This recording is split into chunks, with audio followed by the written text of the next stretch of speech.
Welcome everybody to Reaching Forward Fridays. My name is Heidi Knuth. I'm the chair of the Reaching Forward Committee, and we're so sad we can't be with you in person today. This was supposed to be our conference day, but we're so thrilled that with ILA, we've been able to offer these webinars every Friday. A huge thank you to Cindy and all the staff at ILA, and also to our fabulous presenters. Today we have Jeannie Dilger. She is the executive director of the Palatine Public Library District and also a fabulous professional organizer and productivity expert.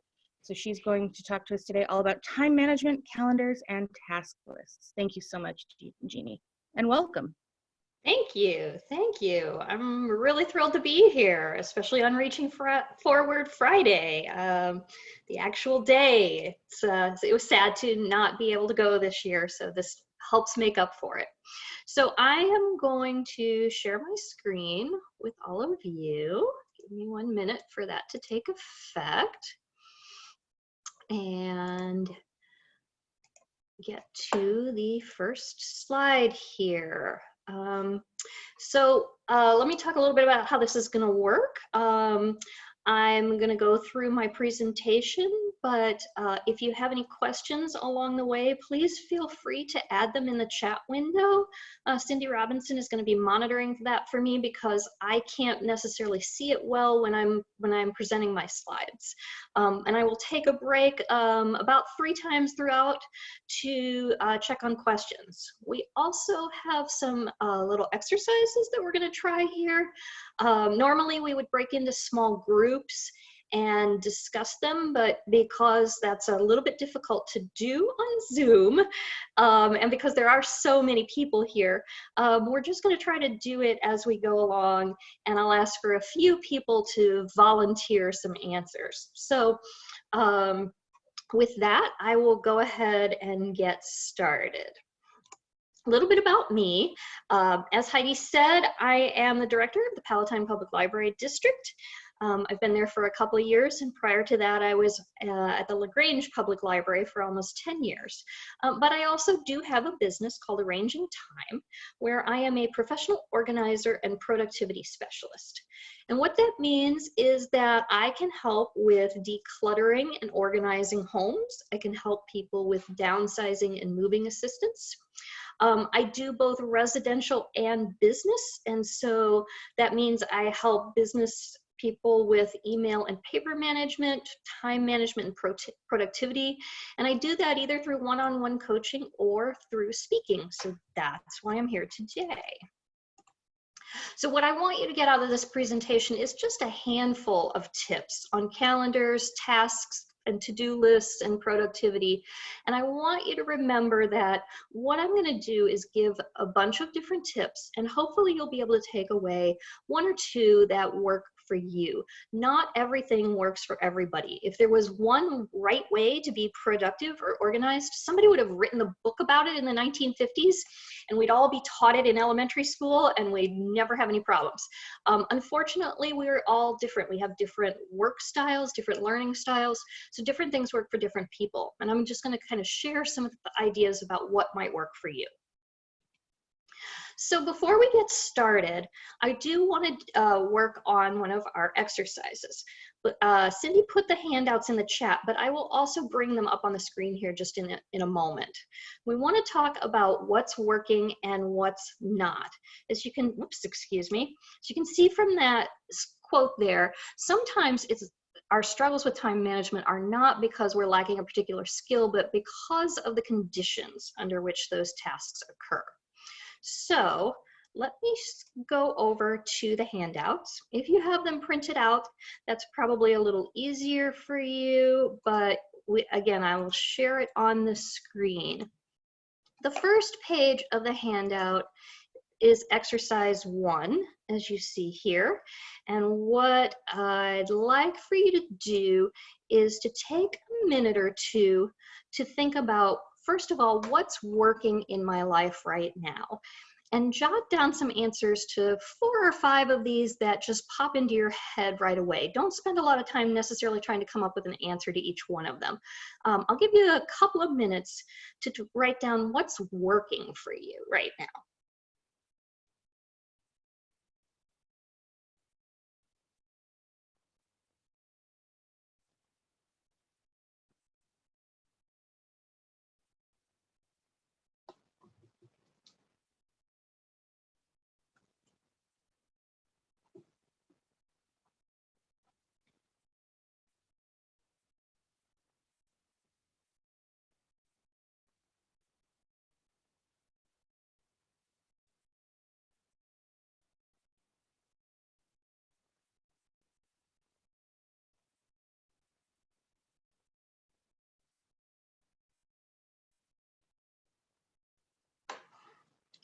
Okay, let's move down to the second half of the page there. What's not working for you? Yeah, I've scrolled down for those who don't have the printout. Look at what's on the screen. And again, pick 3 or 4 to write down that come to your mind pretty quickly. What's not working for you right now?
Okay.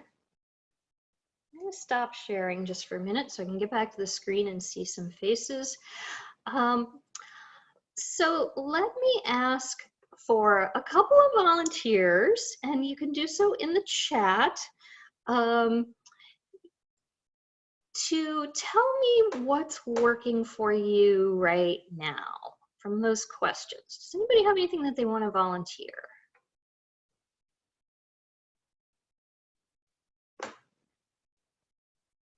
One of the interesting things about this time, where many of us are working from home when we don't normally, is that we're learning things about ourselves. We're learning what we do well and what we don't do well.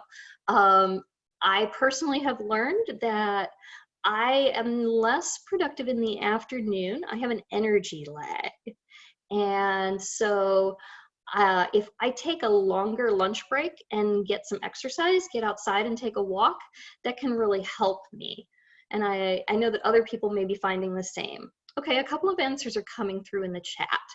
One person says, what's working for me is she's not late for work and not late for meetings that she has to go to.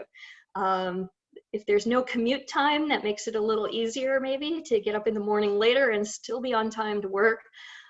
So that's nice. Somebody said putting everything on a calendar. I'm guessing that's what's working better now at home. Also delegating small projects. Oh, here's one. I must create a to-do list in the evening for the next day. I definitely found that pretty early on in working from home that I had to create a schedule for myself. If I didn't, I would either work too much. I'd start work as soon as I woke up in the morning, I'd start checking email, and I'd be checking email right before bed, or I would get distracted by cleaning my house and not do any work that day. Yeah, I got some yeses there. Making lists, another making lists. Okay, what about things that are not working for you?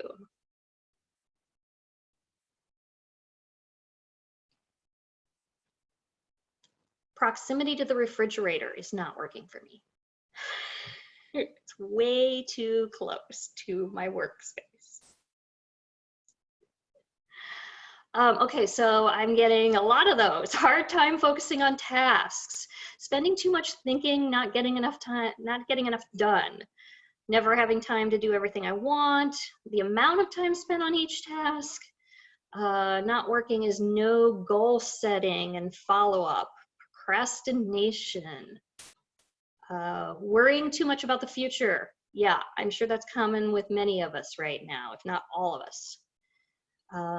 Too hooked into emails, dog distractions. I'm sure we all have pet or or child distractions, spousal distractions, trying to everybody work in the same house, spending too much time dawdling and puttering around, work email open 24/7, all kinds of good ones in here.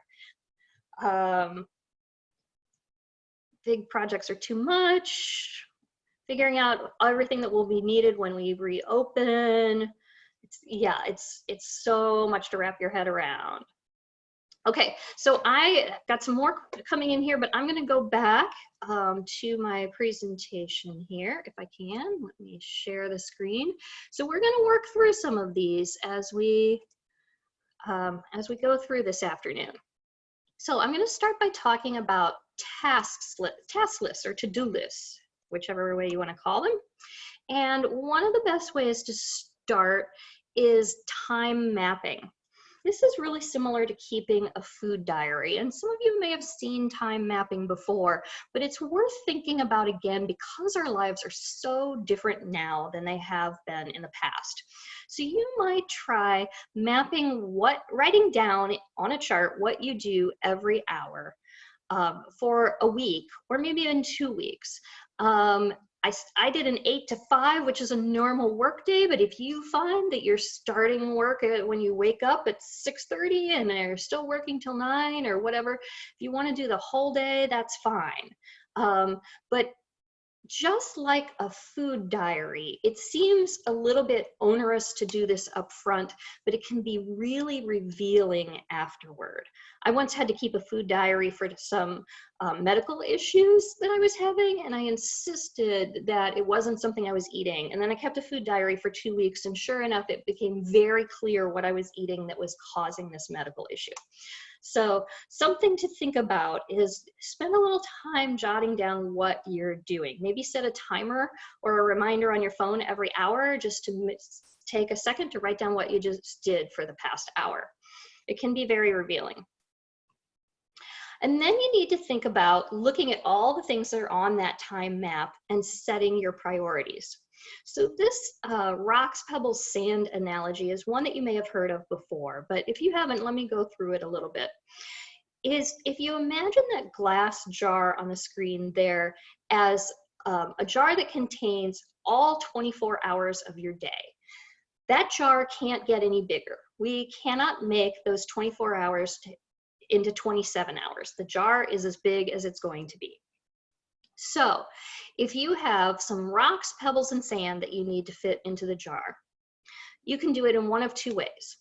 If you start by pouring in all the sand, and let's say the sand fills it up 3/4 of the way, and then you pour in the pebbles, maybe that fills it up nearly to the top. And then if you try to put in the rocks, you're only going to have room for a few rocks. Whereas if you do it in the opposite order, if you start with the rocks, then the pebbles will sort of fill in the holes in between the big rocks, and the sand will filter down into the cracks.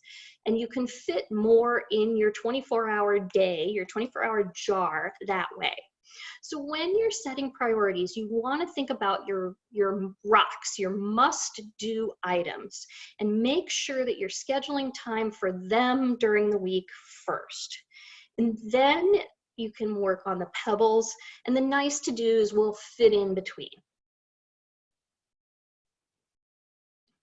Here's a method of making a task list. And again, I'll remind you, I said that I'm going to give you some examples of things that might help.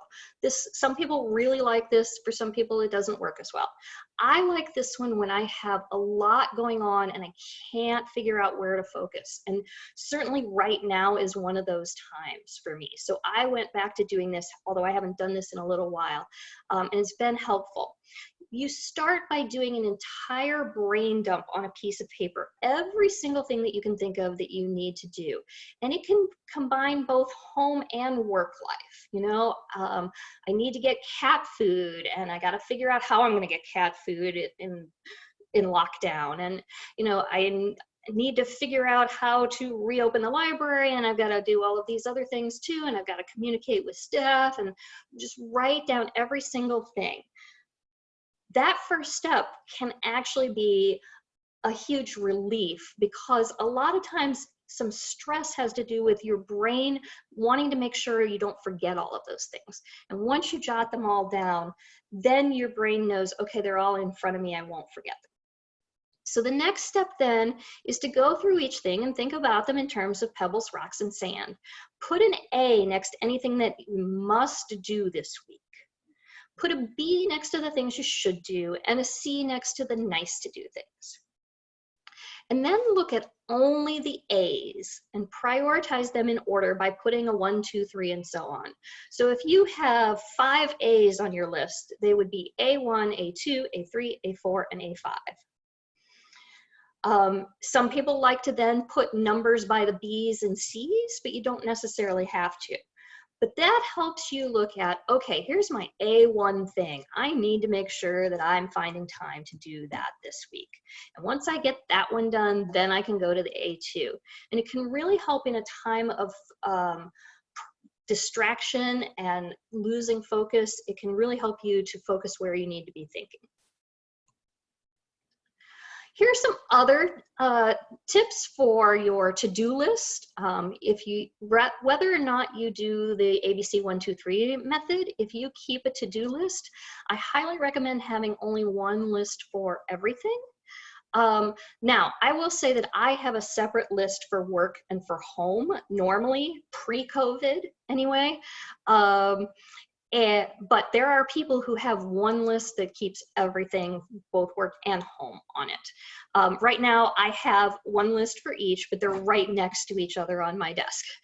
I would also recommend avoiding little sticky notes, except as something to, if you don't have your to-do list with you, make a sticky note so you can put it on your to-do list later. Because again, being able to see everything in front of you, make sure that you're not focusing on some little things, because those sticky notes can grab your attention right there on your desk when they may not necessarily be your highest priority. Another good tip for to-do lists is to try to break larger projects into smaller tasks. So if you have a giant project, and on my to-do list right now would be figure out how to offer curbside service safely for patrons and staff. When I look at that on my to-do list, it seems overwhelming and I don't want to start it. So if I can break it down into what safety measures do we need to create for staff to come into the building? What are the procedures for patrons to pick up materials, and so on? Then that can help me figure out where to focus my efforts and how to plan my time, and also seem less overwhelming. Sometimes you can't even figure out what all of those tasks are, so it can help maybe to just put down the first 1 or 2. So again, I'm going to use that curbside service example again. Maybe you're like, I can't even figure out where to start on all of the safety measures. So maybe the first step is to decide who on your team needs to be involved in the decision making and set a meeting with them. And then, so you just write that down, set a meeting with these people. And then once you do that task, you'll have the meeting and you guys will brainstorm, and the next step will become a little bit more obvious. You don't necessarily have to know all the steps. Another tip that I have is to really think about whether or not paper or electronic task lists work for you. So I'm going to give you some examples for how to figure that out. Okay, so think to yourself, and I usually do a raise your hands, but I can't see in presenter mode here if anybody's raising their hands. So just think to yourself, are you the type of person who remembers where on a piece of paper you wrote it down? That's me. I can tell you whether or not it was a yellow notepad or a white one, and that I wrote something in the bottom left corner. Does the act of physically writing things out help you remember them? If so, if you're a more visual or tactile person, then that might mean that you would prefer a paper to-do list. But if you think in terms of sequence or chronology, if you're really good at thinking while you're typing at the keyboard, or if you're the type of person who is more likely to do a keyword search, then try to remember where you wrote something down, then you will probably prefer electronic. I will say that I do think a lot in terms of sequence and chronology, and I like the ability to have things syncing to my phone.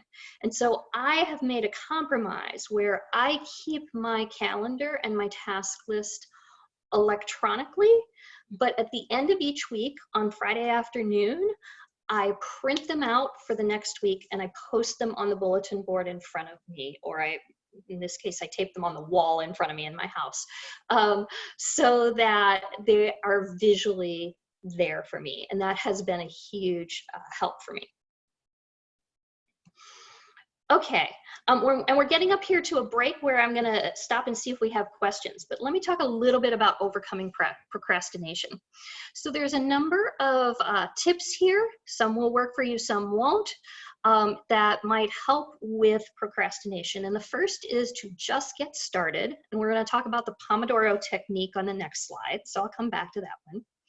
The second is to try brightening the task with music or snacks or doing it with friends or something like that. If you're a social person, that one might help with you. The third we've sort of already talked about is to think of it in terms of one step at a time. What's the first step? Let me just accomplish the first step. Similar to that is the idea of creating smaller deadlines along the way. So if you can figure out the multiple steps up front, try to give yourself deadlines for each of them so that you don't get into the very end and have to do everything. And then there's the PREMAC principle. And I don't know if you've heard about this, but this is the idea of pairing positive and negative tasks. So one example of this is during the final season of Game of Thrones, a friend of mine was really hooked on Game of Thrones, and he was also having trouble exercising and getting himself to go to the gym. He's having trouble motivating himself. And so he told himself that he could only watch Game of Thrones while he was on the treadmill or after he had gone to the gym. So that's an example of pairing a positive and a negative. It's kind of a reward system, just like you can't have a cookie until you have done your chores for the day, that kind of thing. But sometimes pairing them together, like he did, where you can only watch that episode while you're on the treadmill, can really help with that procrastination.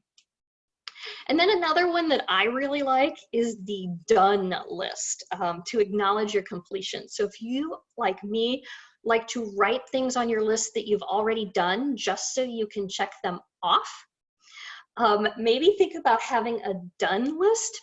And if you have a list of things that are done, then you're motivated to want to put more on it. Okay, I'll talk briefly here about the Pomodoro method, and then we'll stop and take some questions. So the Pomodoro method was invented by an Italian. Pomodoro is Italian for tomato, in case you didn't know, and it's because he had one of these tomato timers. The idea behind the Pomodoro method is that we can commit to 25 minutes of anything. So if this is a task that you've been dreading, set a timer for 25 minutes and tell yourself, I will focus on this for 25 minutes, and then I get a 5-minute break. So 25 minutes, then the timer goes off, set the timer for 5 minutes and take a 5-minute break. If you still have things to do on that project, set the timer for another 25 minutes. And every 2 hours, then you can take a longer break, a lunch or something like that. I don't use this all the time, but I have found when I'm getting stuck and not wanting to work on a project, it can be helpful.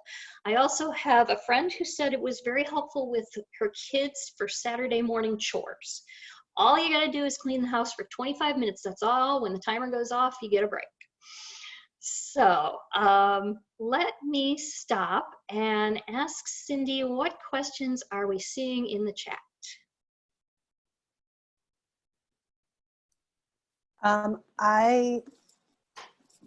Sorry, I've been looking at the Q&A. Oh, or the Q&A, okay. Where there are no questions at this point.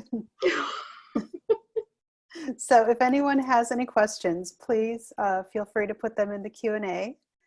And if not, then we can, you can save them until the end and we can answer them later. If anyone has used any of these methods, like the Pomodoro method or the ABC 1, 2, 3 or time mapping. I'd love to hear your experiences. Were they valuable and in kind of what settings? Okay. So I do see a question that popped up. I figured out how to look at the Q&A. Cindy, look at this. There you go. It says, where do you write your list down? On piece of paper or journal? So me, I'm a paper person. And I have to try to avoid writing it on little pieces of scrap paper that get lost. So I do buy those little notepads that say to do and check off all the boxes. But if you are a journal person, I would say do a journal. That is, you know, whatever you find that works for you. And sometimes you have to try one, and if it doesn't work, try another one. Okay, so we'll keep going. If I can get my screen to advance. Okay, so we're going to take a minute here and pause to do a couple more of those exercises.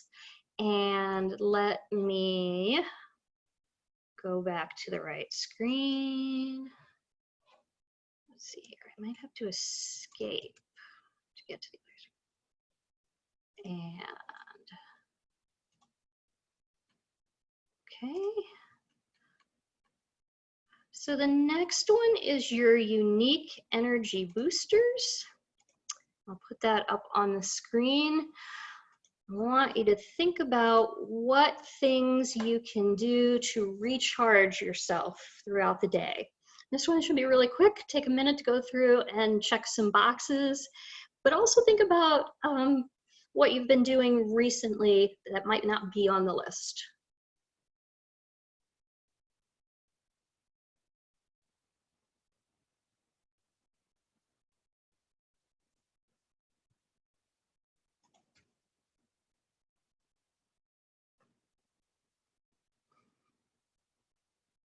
Okay, and then I'll have people jump down then when you're finished with that to the exercise 3, identifying your energy cycles. Before you start, I'll talk for a minute about energy cycles.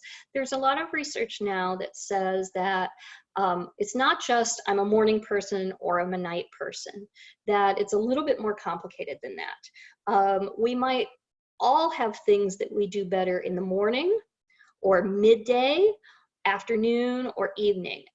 You may like exercising in the morning, but other people who may be very productive in the morning prefer to exercise in the evening.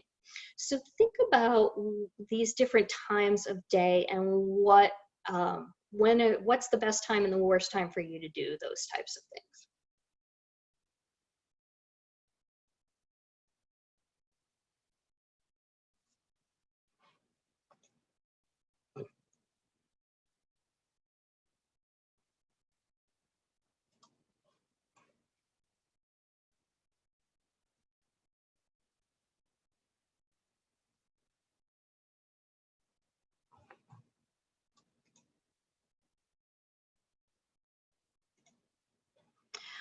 Okay, as you finish this up, again, I'd love for some people to share in the Q&A or wait a minute, now I'm getting confused between the Q&A and the chat. I'm not used to having both options.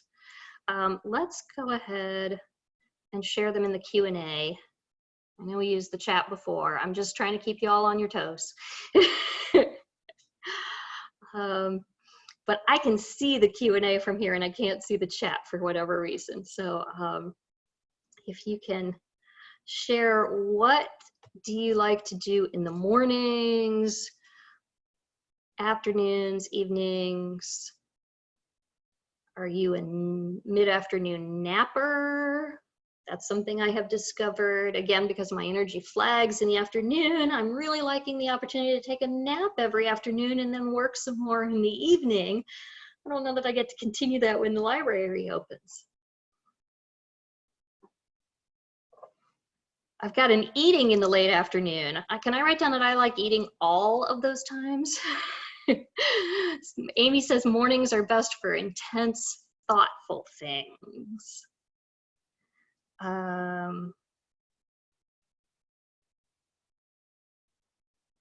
Anybody else? For some people, morning, and I'm one of them, morning is a good time to think and to process. Maybe you're working on a difficult document, or you need something you need some time to think about. And so I find then for me that in the afternoon, when my energy is flagging, talking to people revives me, because I can be very social. And so I tend to try to have my meetings or one-on-one conversations with people in the afternoon, because I'm less likely to accomplish a major project anyway. Holly says she has difficulty answering family questions in the early morning and the evening. And I can understand that. And now that you have figured that out, maybe that's something you can communicate to your family as well. It's better if you wait until this time of day to catch me. Yeah. So as you're working over the next few weeks, be thinking about all of these things, your energy cycles, the energy boosters that you can use in the middle of the day when you're having trouble, and just,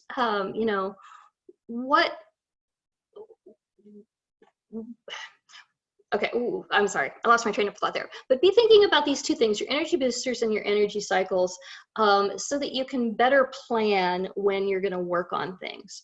One of the nice things for those of us who are working from home now is that we can maybe be a little bit more flexible in our day. And if you work best at 5 a.m., you can work at 5 a.m. I encourage you not to continue working until 9 p.m. to have some work-life balance, but you can, during this time, be a little bit more flexible and figure out what works for you. So let me go back to the presentation, and we'll go from there. If the energy cycle thing interests you, you might look for some books online. The one that I have read is called The Power of When, which will tell you the best time to eat your lunch, ask for a raise, take your meds, write your novel, and so on. You can also take the quiz, which is a fairly short quiz, at thepowerofwhenquiz.com. You do have to give your email address, but I promise that they let me unsubscribe afterward. So it wasn't too hard. And that will, again, tell you when are the best times of the day for you to do different things. Okay, so we're going to talk a little bit about online tasks, and then we're going to get into calendars. So if your organization uses Outlook, I'm going to talk a little bit about how you can do tasks in Outlook, and then I'm going to talk about Gmail. There may be features in other email programs that I'm not talking about here, but I thought I'd start with the two biggest. So most of us who use Outlook use the mail and the calendar features, but there is a feature called tasks, and it's in different places depending on which version of Outlook that you have, but it's kind of in the same area as switching from mail to calendar. And it allows you to create your own to-do list within Outlook. What I like about it is it's really easy, not only just to type in a task, but to make any email into a task by clicking and dragging it. So those emails that you don't have time to respond to right away, you can just drag into your task folder. It gets it out of your inbox so that you're not distracted by so many things in your inbox and you can focus. And it makes sure that you don't forget it because you can assign a due date, you can put a reminder on it. And you can create categories as well. The reason that I like to put categories is that sometimes it's helpful to sort then by category. If two of my most popular categories are email and phone calls. So if it's a task that I have to email somebody or call them back, I put that in the categories. And then when in the afternoon, again, when my energy is flagging and I want to talk to people, I'll sort by phone calls and pick out all the phone calls and do those together. So you can do the same thing now in Gmail. Gmail has, or Google, I should say, has Google Tasks. And the tasks are a little bit hidden, but on the right side of the emails, there are a few icons. And if you click on them, one of them is tasks, and it pops up then over here to your right. And so you can, again, drag an item over there to add a task. You can create a deadline for it, set up a reminder, and so on. So once you've created that task list, there are a lot of things that you can do to help yourself with time management. You can customize it so that you're only seeing what you want to see. You can have, and now this doesn't work in Gmail, but you can have Outlook automatically open to the tasks instead of the inbox, so you don't immediately get distracted in the morning by all those emails. And if you're one of those people who said, I'm better at, you know, the thinking and processing in the morning, and I like to use the morning for my big projects, then it can be distracting to sit down to work and immediately see all these emails that you have to respond to. You can, in both, you can sort by due date, either Gmail or Outlook, and so that you, again, can make sure you're working on the things that are due soon. And as I said, you can sort by category. You can add a length of time, and so if you only have 15 minutes before your lunch break, you can sort and say, oh, these are the things that can be done in 15 minutes. I'll knock this one out. So there are a whole bunch of task management apps out there. I just mentioned Google Tasks. Some of them that have been around for a while are Wunderlist, Evernote, and Remember the Milk. Maybe some of you have tried those in the past. Todoist is a very simple task list software that you just type things in and then it sets a reminder for you and it reminds you on your phone. Trello is a more sophisticated and it's more card-based. So if you're a visual person or a creative type, you might really like Trello. And you can kind of see it's in the background here is a Trello board. It's designed around the concept of a bulletin board that you're putting cards up on the bulletin board. And a popular way to manage it is to have to do, doing, and done. So you would put the things to do here. You can move each card over to the doing or done section as you finish them. A couple others I learned about recently, Toodle-Do, Productive. I have not tried those. So if you search task management apps, either in the App Store or the Google Play Store, I'm sure you will find plenty. And my best advice is if it's something you're interested in, just download one and try it for a little while. And if it's not working, try another, because they all sort of have different features and work in different ways.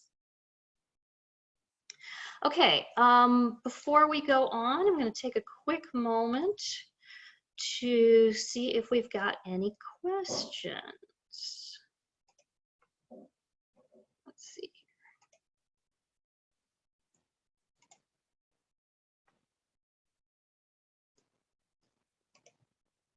Okay, I was not sharing my screen, was I? You guys missed all of that. Oh my gosh, I'm so sorry. Cindy, you're supposed to keep me on task here. Okay, let me go back really quickly. Let me figure out where I was and go through this. Okay, so that you can take a look. I'm so sorry, everybody. Switching between all these different windows can be a little confusing. Okay, we are going to share this screen here.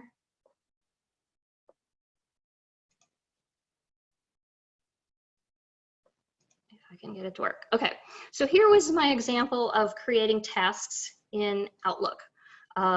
You can see down at the bottom left, that's where the mail and calendar and contacts are, and there's also tasks. So you can kind of see what the tasks look like. There's subjects, due dates, categories, and so on. In Gmail, as I said, it's a little bit hidden. It's an icon over on the right-hand side to the right of your inbox, and when you click on it, it pops up like you see here, and you can click and drag things over there.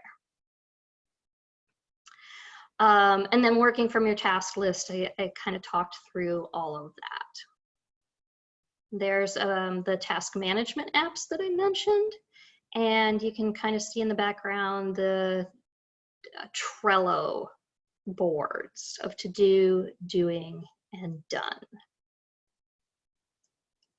Okay, now I will ask any questions before we wrap up here. We got about 20 more minutes. And Cindy, if there are any, you'll have to show me. You'll have to talk to me and tell me. Sure, no questions at this point. Okay. So now let's talk about calendars. We talked about task list, and we started to talk about Gmail and Outlook, so let's talk about calendars. Here again, just a handful of tips, some of which may work for you and some may not. But setting different times of the day to do different types of tasks, particularly again, if you have figured out some of your energy cycles, setting a specific time of day to return phone calls, or setting the times of day to check email so that you're not doing it all day long. First thing when you wake up, you know, during dinner, after dinner, while you're watching TV, before bed. If you set specific times a day and try to stick to it. Similarly, grouping like tasks. So if you have a bunch of things to do that are similar, try to do them all together while you're in the groove. Blocking out time for larger projects. And this is referring specifically to actually blocking out time on your calendar. So instead of just putting the meetings that you have or to actually look at those things on your task list, your ABC 1, 2, 3 list, whatever, and say, okay, here are my big rocks, here are my high priorities, and I know that working on this project is going to take at least 4 hours, so I'm going to block out 2 hours on Tuesday and 2 hours on Thursday so I can get it to my boss by Friday. I have mixed luck with that. When I am in the library pre-COVID, I had more difficulty with it because I would find that there were constant interruptions and other things going on. So that wasn't always successful. But now that I'm working from home and my only interruptions are the teenage son, then it's a little bit easier for me to block out and say, I'm going to work on the budget this morning, and that's all I'm going to do, and not turn on my email. And that way I can really focus. You might want to consider, again, if you're a visual person like me, color coding for different types of tasks. So whether it's on your task list or on your calendar, always making phone calls yellow and emails blue, or budget things green, or whatever, that can help you easily sort. And as I said, keeping in mind your energy cycles, when is a good time of day for you to do things and when is not. So this is a slide that I like to talk about, balancing multiple calendars, because that's a question I get a lot from clients. You know, maybe someone is married, their spouse has a calendar, their 2 kids have calendars, there's the sports calendar, and there's the school calendar, and so on.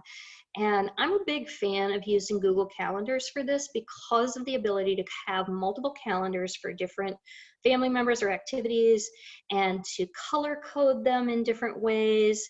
You can sync with Outlook if you do use Outlook at your workplace. One of the free apps that does that is called G-Sync It, but there's plenty others if you want to search them. But the nice thing about it is that, again, a lot of schools or sports teams or whatever may have their own Google Calendar that you can subscribe to. So you don't even have to put these things on your calendar. They'll just automatically appear. And you can see in this example, there's the red is the Cardinals, St. Louis Cardinals baseball schedule, and it just automatically appears there. The blue is a work schedule. The orange is my son's custody schedule, so I know when he's here and when he's at his dad's, and so on. And you can toggle these on and off as needed. So if I only want to look at my work schedule in blue, I can turn the others off if it's distracting. Okay, so the 4th exercise is your preferred work conditions. And again, I'll try to switch between the screens without forgetting you guys. And this is a really quick one. So your preferred work conditions. Choose one of these from each row. Do you prefer working in short bursts or long stretches, focusing on one thing at a time, or multitasking? Just quickly go through and think about which ones work for you.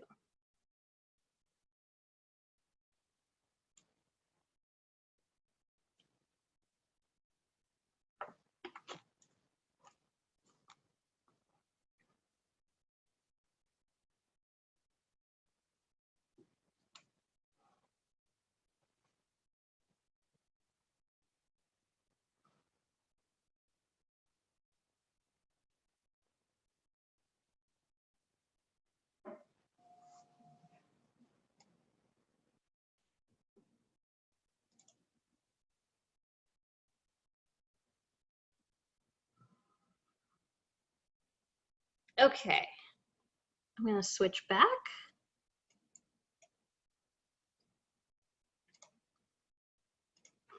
And share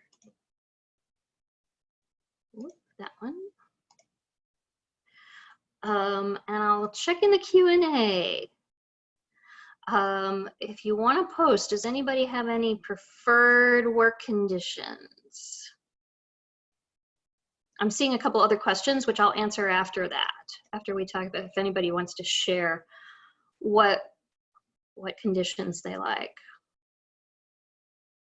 It can be difficult when you're working in a group setting.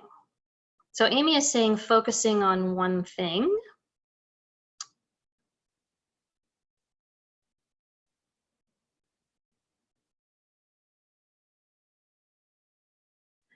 Okay, while we're waiting for those to come in, because they're starting to pop up, I will answer these other questions here. So one says, do you use paper calendars and online calendars, or one or the other?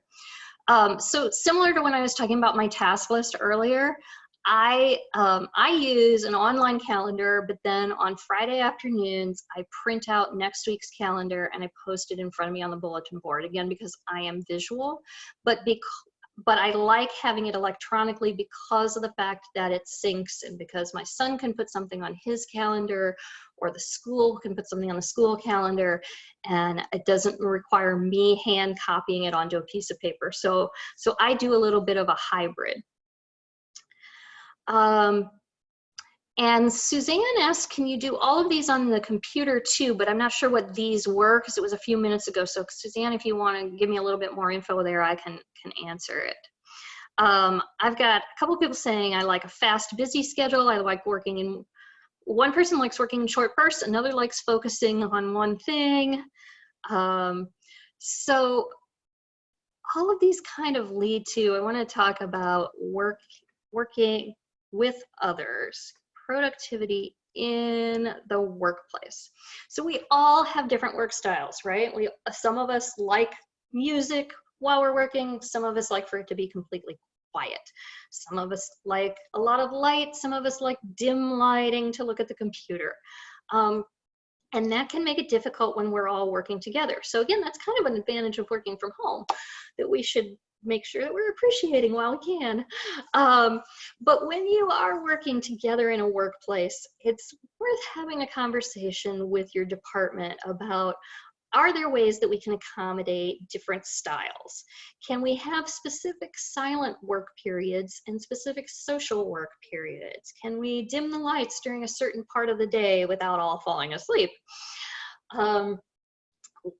Something that they do at Palatine that I really like, and when I first started there, I was really pleased to see it, is that they created a sign that said, working on a project, it's okay to interrupt me if it's urgent. And so anybody can put this on their office door, or in most cases, it's their cubicle, and that signals to people that, you know, if this can wait, please hold it, but if not, I'm okay answering your question. If you are someone who has a lot of problems working with noise, consider maybe investing in some noise canceling headphones. Some places actually designate silent periods in the staff lounge for people who need time to step away and decompress in the quiet. Or if you need that and that doesn't happen in your staff lounge, see if you can borrow an unused office or a study room. All of these things will make us more productive when we do get back to work. Okay, so we talked about task management apps, but I also want to talk a little bit about team productivity apps. So if you are, again, an app person, an electronic person, there's a list here of ones that you might consider. Many of you have probably used Google Drive, but a couple of these others may be unfamiliar. Slack is kind of an instant messaging type service. So everybody in the library can be on Slack, and you create what's called channels. And so there might be a youth services channel and a circulation channel and tech services channel and so on. And then you can create sub channels underneath that on different topics. And so it keeps track, as you see here to the right, it keeps track of the different conversations, and you can go back and look at it. Actually, what you're seeing on the right is Microsoft Teams. Microsoft Teams is kind of a combination of Slack and Zoom. So you can use it, Microsoft Teams for video conferencing, but you can also keep track of this kind of chat. Trello I showed before, but I mentioned it, and Evernote, because not only can they be used individually, but they can also be used in teams. They can be shared. Some of the newer ones, Asana, Monday, Airtable. Again, these are the kind of things that if you're interested, I recommend just like download it and try it. Most of them have a free version, or at least a trial period for you to check it out. Okay, and then I got one more, and then we'll finish up with some more, another Q&A period. So we've been talking all along about what the difference is between working from home and working in the library, but here's a couple other things that I have added for you to think about while you're working from home. Initially, I found that I had brought some papers home and I was creating more papers. I find that I'm printing things out a lot more because my computer screen at home is smaller. So my desktop started to get piled with stuff and I could never find anything. So I really did have to create a new set of files for home and find some space in a filing cabinet to put them, or at least a sorter on my desktop. You might also consider process-oriented folders where everything is either to do, in process, waiting to hear from someone else, or done. And just have those 4 folders on your desk and put things in those folders. Many of us have a smaller desk space at home than at work, so it just means a greater need to keep things in order. Email, I thought I was getting a lot of email pre-COVID, but the fact that I can't go in to someone's office and quickly ask them a couple of questions and have them give me the answers back means that everything now is an email back and forth and back and forth and back and forth. So there's so much more email. So one of the things that I did was to create a folder that said hold till May. I'm going to have to take a look and see if all those can be held till June now, maybe, but now that it's May 1st. But, hold till return to work. These things don't have to be dealt with. And then I had to create some folders for some new topics, like all the technology instructions that were sent out initially so that we could figure out how to use Zoom and Microsoft Teams and that kind of thing. And again, and I know I've said this before, but really trying to set times to read and respond to your email and staying away otherwise. I turned off my work email on my phone so that I can't access it. So if you're one who has that set up, you might want to do that because we really need to think a lot more thoughtfully about work-life balance when our work is in our home. And then just giving yourself grace. This is a really stressful time. Getting things done takes longer. We're balancing new technologies with family working from home and all of those distractions and just the stress of worrying about everything. And plus we're recreating the wheel. We're figuring out how to do things for our patrons and our staff that we've never done before. So it's going to take more time to do stuff.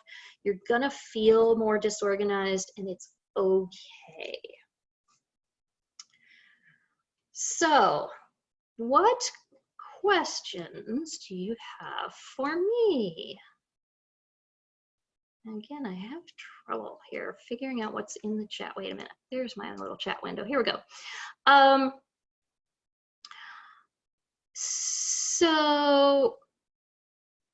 Okay, so Suzanne clarified for me. She had said, can you do all these on the computer too, where I listed Trello and all those other apps? And the answer is yes, almost all of them that I can think of do have a web-based version that you can just log in. What if you like to work independently and collaboratively? Good for you for recognizing that. Then you just sort of have to figure out when to do which. Is there a certain time of day that you prefer to work collaboratively, and try to schedule around that? We don't always have control of when our colleagues want to meet, but that can, you know, as much as you can, try to work on that. Kathleen says, is Workplace a productivity app? And I'm not familiar with Workplace, so I don't know. There's so many out there. Laurie shared that she likes stewing on things and working with others in music. So again, good for all of you for like figuring this out. Sometimes you don't necessarily know until you stop to think about how things are working for you. Okay, I'm gonna wait a minute or two to see if anything else pops up. You do have my contact information there. If you want to reach out to me, Instagram, Facebook, email, whichever. I'm always happy to answer questions. I also just like to hear about the different kinds of tools that you're using, whether it is an app on your phone or it's just some sort of paper planner that you found that you really like. I always like hearing from people because then I can share that with my other clients. So feel free to reach out to me. Oh, here's one. I like the spreadsheet look of Outlook for tasks, but I use Google. Do you know if any of the apps you mentioned use the ABC 123 approach with a spreadsheet? I think there are some ABC 123 apps. You might kind of just Google that and see what you get. I can't think of it in any of the apps that I've used, but again, there's so many out there that it's worth doing a quick search for.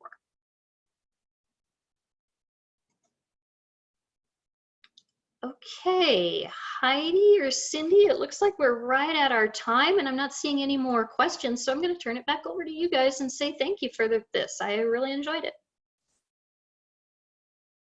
Okay, thank you, Jeannie, so much. That was a lot. so many great tools.